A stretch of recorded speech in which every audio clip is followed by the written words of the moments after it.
up my new hat. Yes, I treated myself to a new hat because George has got my old one and my ears get cold up the allotment, so I'm not wearing my posh hat. So this is my allotment hat now. It's nice and fluffy, it's lovely.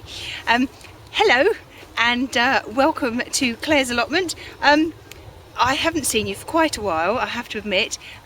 First of all, the weather has been absolutely awful. I know it's sunny today, but I have lots of layers on because it's very, very cold. But there's not really been much going on. But I'm going to show you today how to dig up your salsify. You may well remember back in the spring I sowed them. They've been growing quite well. I'm really quite pleased with them. So I'm going to dig some up today and see what they look like. They should look like very skinny parsnips. Apparently they have a really nice flavour. So let's see what they look like. Okay, well hopefully you can see, avoid the weeds please. The ground is very, very wet because we've had so much rain. But we seem to be getting a bit of a respite at the moment. But if you can see, there's a nice little line there, there's another line there, and there's a few more actually behind the camera as well.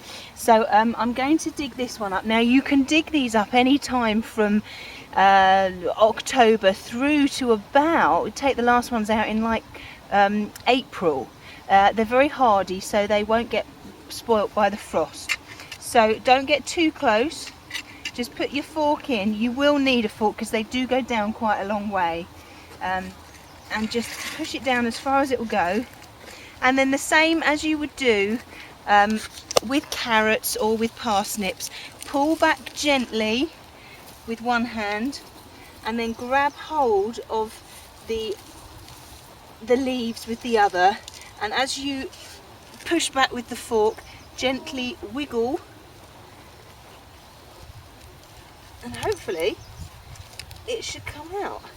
If the ground was a bit dry it would be easier, but because it's so wet and... oh look, there we go. Let's just shake some of the soil off. I mean, this is really well drained soil, but because the amount of water we've had has just it's clogged even this. So I'll give that a bit of a clean and then I'll show it to you when it's a bit cleaner.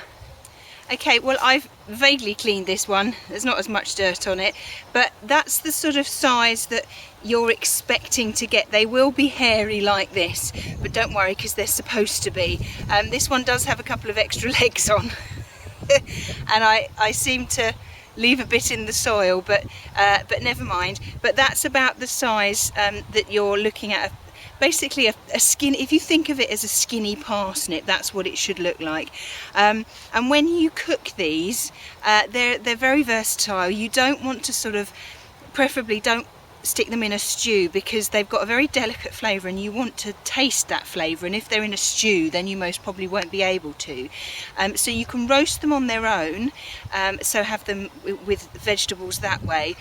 I would suggest peeling them. Because the skin, like parsnips, would be a bit rough. And also you could puree them if you wanted to, so do them a bit like you would do your mashed potatoes. But they have like an oystery flavour to them, so I'm looking forward to seeing what they taste like. I did dig another couple up. There's another one there which is a bit smaller and another two-legged one there, and in the process I found a carrot. Don't know how I missed that one, but there you go. So yes, so that's salsify. Very, very easy to grow, incredibly easy to grow. Just make sure that you dig the soil very well beforehand, like you would with carrots and parsnips, so hopefully they don't fork like that, but if they do, it doesn't matter. Okay, so I'll stay here and I'll see what else I can find, and I will see you again soon. Thank you. See you soon. Bye bye.